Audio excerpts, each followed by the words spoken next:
Assalamualaikum warahmatullahi wabarakatuh. Perkenalkan, nama saya Laura Lestari. Saya Sofia Aziza. Saya Firda Nur Fadila. Saya Salma Salsabila. Saya Zahra Nur Mayusanti dari kelas 1A PGSI. Di sini saya dan teman-teman saya akan mewawancarai tokoh masyarakat mengenai kenakalan remaja untuk memenuhi tugas akhir semester mata kuliah Pendidikan Agama Islam dengan dosen pembimbing Dr. Ani Nuraini MPD. Assalamualaikum warahmatullahi wabarakatuh. Perkenalkan, nama saya Nenden Nur Hasanah. Pekerjaan sehari-hari ibu rumah tangga, tapi selain ibu rumah tangga saya juga sebagai pengajar di sebuah TK atau RA Pratiwi Al-Falah di Ciwidey. Saya ini Hendraningsih. Saya mengajar di SMK Negeri 1 Sumedang, mata pelajaran bahasa Jepang. Nama saya Sofi Tita Herani. Saya mengajar di Pondok Pesantren Asrarul Qobariah. Nama saya Agus. Menurut pendapat Ibu, bagaimana mengenai kenakalan remaja di zaman sekarang? Menurut saya, kenakalan remaja pada zaman sekarang sudah menjadi hal yang biasa. Karena banyak di seusia remaja, banyak yang melakukan hal-hal yang di luar nalar mereka. Contohnya seperti berkelahi, atau di arena sekolah seperti bola sekolah, atau ada juga penyalahgunaan narkoba, ada juga pembunuhan, bahkan sampai pemerkosaan. Kenakalan remaja di zaman sekarang menurut saya itu bisa dikarenakan pergaulan, lingkungan, dan juga kurangnya perhatian dari keluarga. Contohnya dari orang tuanya sibuk, anak-anaknya tidak terperhatikan, atau adanya broken home.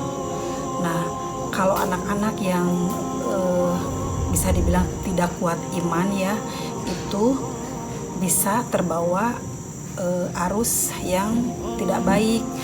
Apalagi kalau mereka bertemu dengan orang-orang yang kurang membawa kepada jalan yang benar gitu ya. Misalnya ketika anak itu merasa sakit hati atau bagaimana di keluarga, kemudian dia curhat bertemu dengan orang yang kurang mengajarkan kepada kebaikan, nah itu bisa terjadi kenakalan remaja. Nah, dalam hal ini peran yang paling utama adalah peran orang tua ya, karena kalau sekolah itu anak hanya beberapa jam di lingkungan sekolah dan guru juga tidak maksimal untuk memantau setiap siswa karena kan itu jumlah siswa banyak. Nah, peran orang tua di sini sangat penting untuk memperhatikan pergaulan anak-anaknya.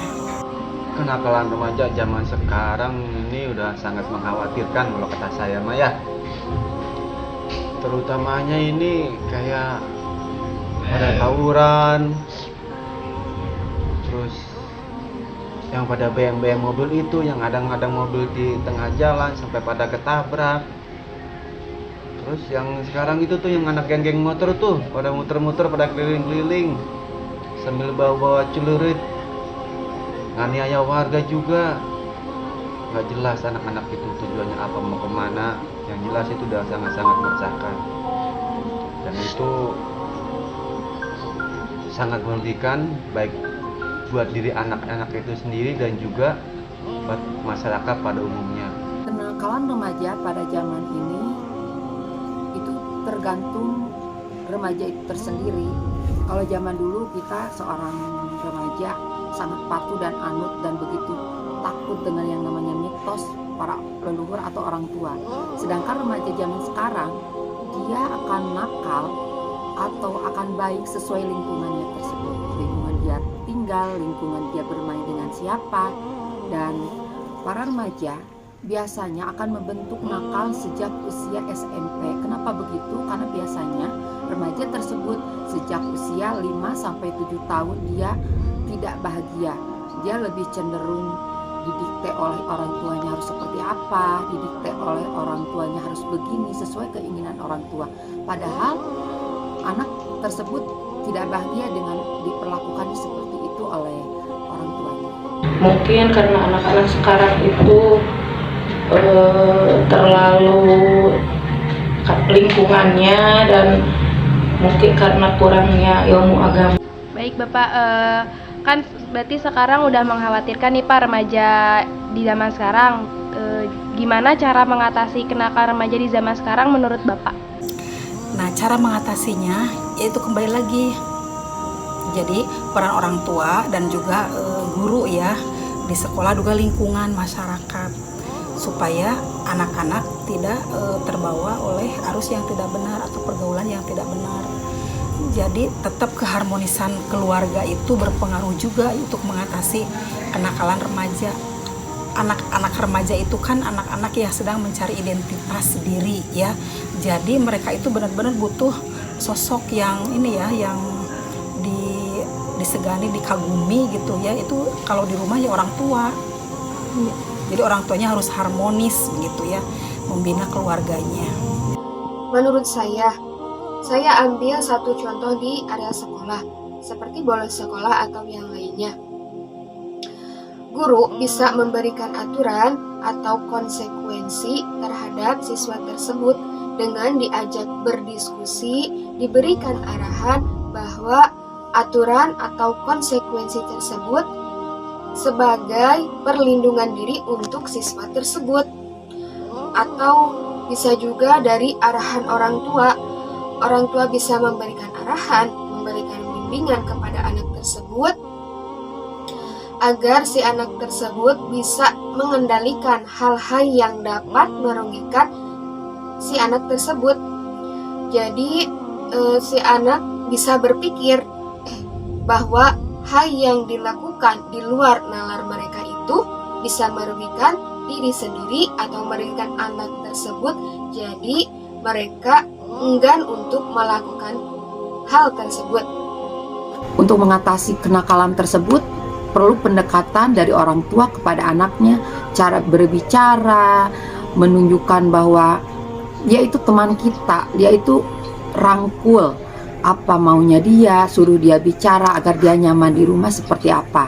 Tidak akan ada anak bandel atau nakal kalau ada sokongan, dukungan dari orang tuanya di rumah. Begitu pula dengan lingkungannya. Lingkungannya harus kita lihat, harus kita tahu, pantau. Kita bebaskan dia, para remaja, tapi kita juga harus memantau dia. Misal dia di mana belajar, dia bermain dengan siapa, kita harus tahu sebagai orang tua. Mungkin itu aja ya dari saya, karena pengalaman saya yang mempunyai anak remaja dan mempunyai anak di bawah umur sekitar 5 tahun, itu yang saya lakukan, dan alhamdulillah insya Allah berhasil dengan menerapkan budaya ngobrol, budaya bicara, budaya kepercayaan kepada anak itu. Cara mengatasinya ya, ini harus peran aktif dari keluarga juga, terutama dari orang tua. Harus bisa menasihati dan mendidik mereka selama di rumah, dan juga harus kasih tahu sebab dan akibatnya, konsekuensinya nanti seperti apa kalau mereka berbuat yang seperti itu tuh, yang suka ngadang mobil di tengah jalan, bisa ketabrak, bisa mengakibatkan kehilangan nyawa, cacat, dan juga drivernya sendiri yang nambah mereka pun jadi kena imbasnya juga. Terus ya komunikasi sama anak juga tetap harus dijaga. Anak ini misalkan ada masalah apa, atau pengen apa, atau kayak gimana, ya sebagai orang tua harus terbuka sama anak, bicara jalan keluarnya apa, anak itu masalahnya apa, ya dibantu. Cara mengatasi kenakalan tersebut yaitu dengan kita lebih dekat dengan anak, mengajak anak untuk berbicara,